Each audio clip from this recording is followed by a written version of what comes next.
I want to talk today about something that sits at the very heart of the American experiment. It's called the estate tax, but I want to call it by its real name, the Great American Charade. Let me be clear about what I mean. We need to go back to first principles to ask ourselves what the entire point of an inheritance tax was in the first place.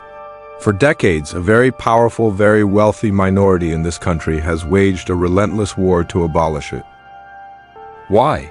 The answer is simple, because they possess dynastic fortunes and they want to pass those fortunes on, intact, to their children, ensuring they too will never have to worry about the starting line of life.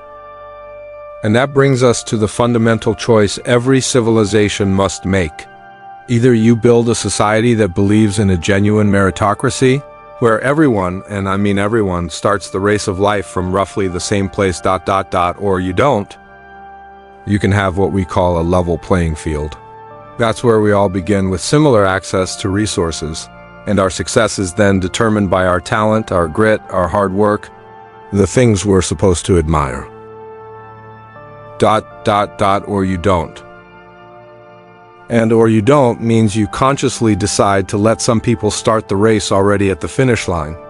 You allow them to begin with fortunes so vast they are insulated from failure, equipped with advantages at every turn, able to outcompete those who started with nothing. Not because they're smarter, not because they worked harder, but because they had the good fortune to be born into the right family. When you have that kind of inequality in resources, you do not have equality of opportunity. The two cannot coexist. The entire purpose of an estate tax was to be a check on that impulse. It was a societal statement that said, whatever you build during your life is yours. You earned it. But when you pass on, a portion of that accumulated wealth is returned to society? Why? So that your children have to run the race just like everyone else's children? It's the only way to take the promise of equal opportunity seriously. Otherwise, that phrase is a cynical joke. You don't actually care about a level playing field. You just want your dynasty to have a permanent advantage. Having established that, I now want to compare not just the UK, but a country that took this principle even more seriously, Japan. And then we'll turn to the United States so you can see just how grotesque our own system has become. Here we go. I'm going to start with Japan. Does Japan have an inheritance tax? Yes, and it is one of the most robust in the developed world. It was designed after World War II specifically to break up the old, aristocratic zebetsu fortunes and prevent the rise of a new financial nobility. In Japan, the inheritance tax works on a progressive scale. The basic exemption is around 36 million yen, which is roughly equivalent to $240,000 US dollars. Let me repeat that. The first $240,000 are tax-free. But everything above that is taxed in brackets that climb steeply, all the way up to a top rate of 55%. 55%. The Japanese made a conscious decision that concentrating wealth generation after generation was more dangerous to their social fabric than taxing it. Now, let us compare that to the United States. And I want you to truly absorb the numbers for the year we are in right now, 2025.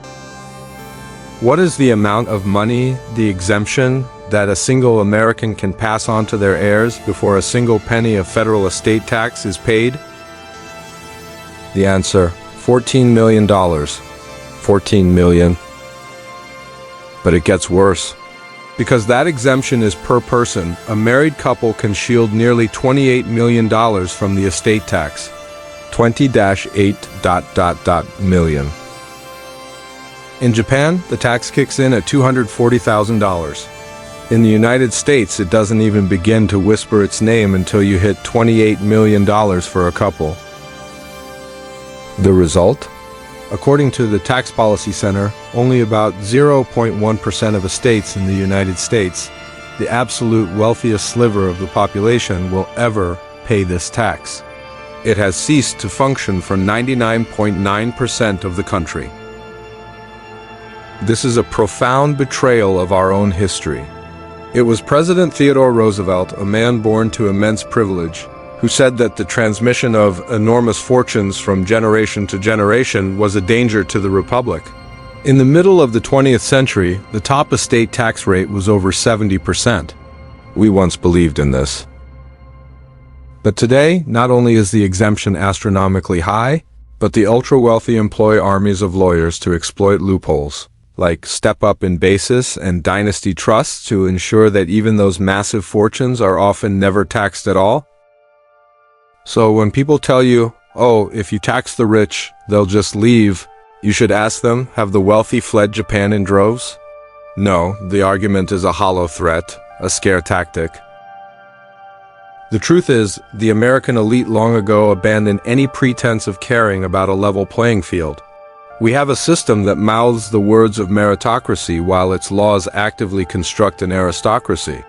We have chosen to protect dynastic wealth over funding universal opportunity. That is why the estate tax in this country is not just a scandal, it is a farce. It is a betrayal of the very dream we claim to represent to the world. If this kind of analysis is something you find valuable, please share it. Help us elevate this conversation beyond the talking points and into the realm of principles. We have to change the dialogue in this country. And of course, if you are able to help us with a donation to cover our costs, we would be deeply grateful for your support. Thank you.